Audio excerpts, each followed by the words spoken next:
Sevdan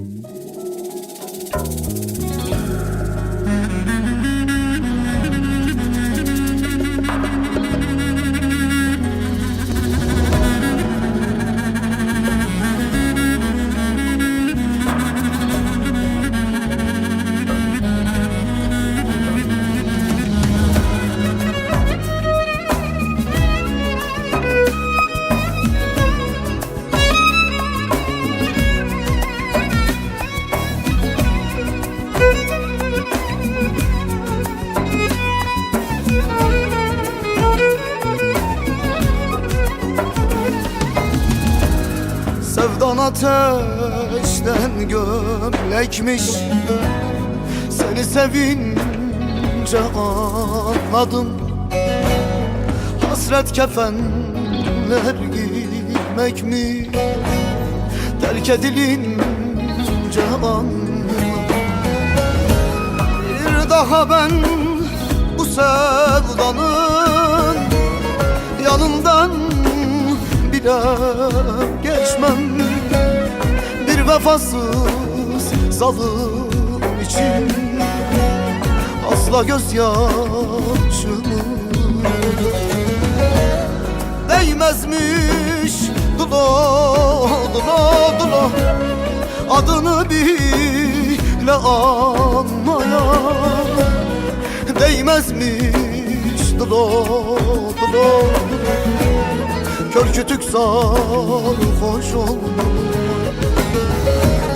değmezmiş. Dulo dulo adını bile anmaya değmezmiş. Dulo dulo kör kütük sarhoş olma.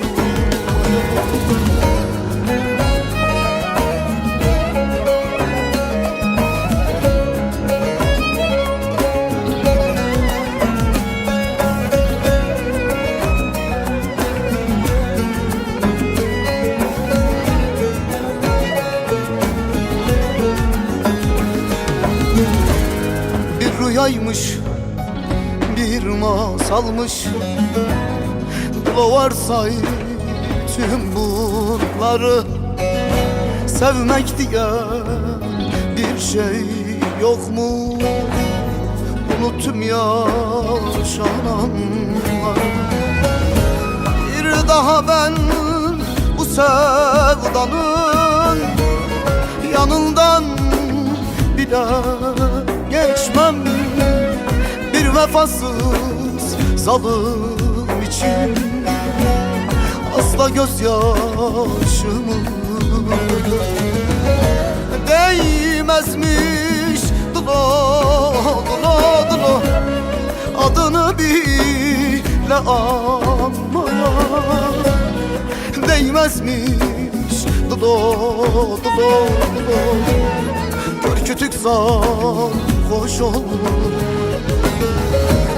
valla değmezmiş. Dulo dulo adını bile anmaya değmezmiş.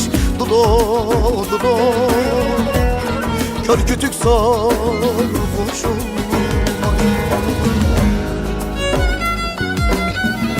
değmezmiş be Dulo adını bile anmaya, kör kütük sarhoş olmaya değmezmiş. Dulo dulo yaz tutup karalar bağlamaya. Bir daha bu sevdanın mı, bir daha bu sevdanın mı kapısından bile geçmem. Bir vefasız zalim için asla ama asla gözyaşımı dökmem. Asla gözyaşımı dökmem.